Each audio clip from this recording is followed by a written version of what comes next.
So you hit rock bottom, and then how did you get to We Level Up? So I actually at onsite, one of the exercises was to like dream and make things happen. And so when I first got sober, I lived at a halfway house, and that community that you're talking about was at like the foundation of my sobriety. Like my mom was sober, my stepdad married my mom. He was sober. Like he was like a cool badass biker. Like he was like in a sober biker gang, and he was like a fighter, and he was like a cool badass. So like I really liked him, and like he knew everybody in recovery. So like I knew everybody. And like I was like the poster child of AA because I'm sober at 16. I was all over the newspaper. I was like a badass kid, you know, I'm relatively talented at a lot of things that I do. And so like I had this buzz around me, and I was just like, oh my God, like I remembered that. And so when I was at onsite, they were like, what do you want to do? And I was like, well, I remembered I was like really good at like helping people and like mentoring people and like leading. So I was like, that's cool. And I was like, I know marketing and sales. And I was like, that's cool. And I was like, well, rehab is literally just putting a brick and mortar in place, and then you need marketing and sales to fill it. I was like, I know that's easy. So I found a business that wasn't doing well that needed marketing and sales. My dad put up the seed money in the beginning. I earned my way out of buying him out. He ended up maintaining my partnership.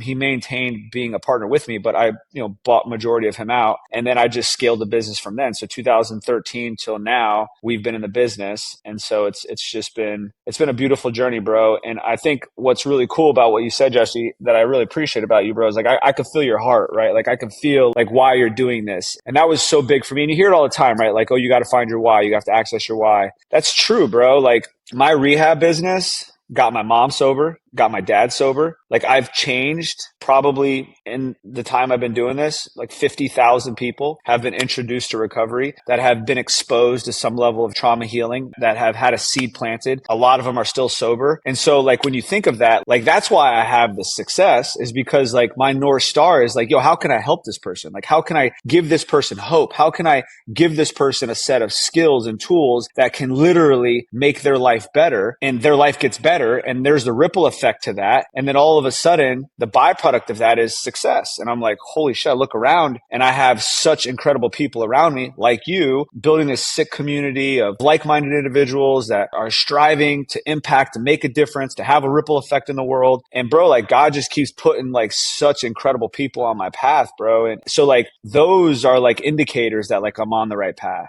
100%. Let's dive into this a little bit because, especially people who are just starting off, I run across so many people like, man, I don't know what kind of business I want to do, or I want to do something that's like I'm passionate about.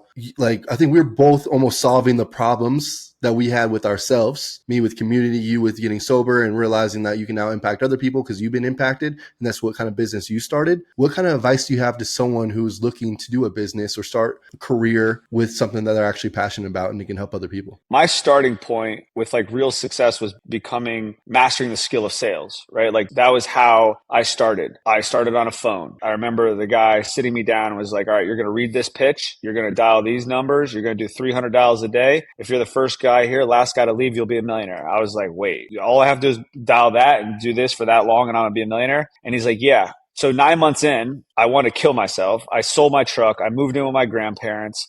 I literally remember I was going to lose everything, bro. I was at the turning point. It was actually October 2008 when the markets were getting smoked. So this is my 9-month mark. And I probably have made like 10, 15 grand at this point, dude. And I remember walking into my boss's office and I was like, dude, like, I don't know if I can do this. And he was like, it's not for everybody. He's like, take the weekend. If you come back on Monday and you don't want to do it, I completely understand. This is a common theme with people in commodities. So that really screwed my ego, right? I was like, all right, asshole, like, I'll show you. I go home and my grandfather was like, oh, it makes sense, Ryan. You're not successful. You didn't go to college. So now like all this shit is like, I'm like, like, I'm going to show you. So like proving myself actually worked for me at that moment. And so I was so determined, bro. I was like, that's it. I'm done. And I went back into the office on Monday. I didn't say nothing to my boss. And I literally pounded that damn phone harder than I ever pounded, bro. And I was just not at that moment, bro. I went all in. Like I literally went all in energetically, emotionally, mentally. Like I was like, I'll lose it all. Like I'm dying on the mound. You're going to have to drag me out of this thing until I figure this out. And it was like Friday afternoon, bro. It was like 6 o'clock. My boss is like, bro, I'm shutting down the office.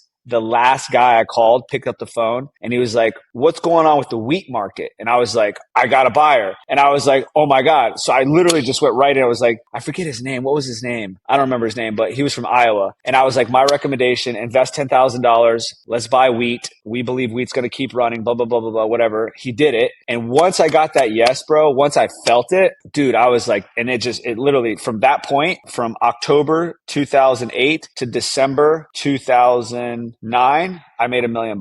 So it was insane, bro. And so the skill that I believe one needs to learn is a version of leadership, which is mastering influence, which is sales, the ability to communicate, the ability to lead others. I'm a 7th grade dropout, bro. But check this out. Here's something crazy. I don't know how I was able to do this. And for the listeners, you can ask yourself, you can wonder about this too. I have a law degree. I have a psychiatric degree. I have an accounting degree. I have a master's levels social workers degree. I have a marketing degree. I have all these degrees and I never went to school. And you're like, well, how the hell do you do that, Ryan? Well, I'm a leader. I hire them, you know? So if you go to school to learn the skill, great. I'll hire you and pay you what you want to get paid and I'll lead you. But that comes with mastering influence. Like if you're not able to influence somebody to follow you or to feel safe with you, then you're never going to get to where you want to be in life, which is why you're successful. Like you're a leader with a mastermind. You're on this podcast. Why? Because you can communicate. You have the skill of influence. You have the skill of building rapport. You have the skill of safety. You have these skills that are so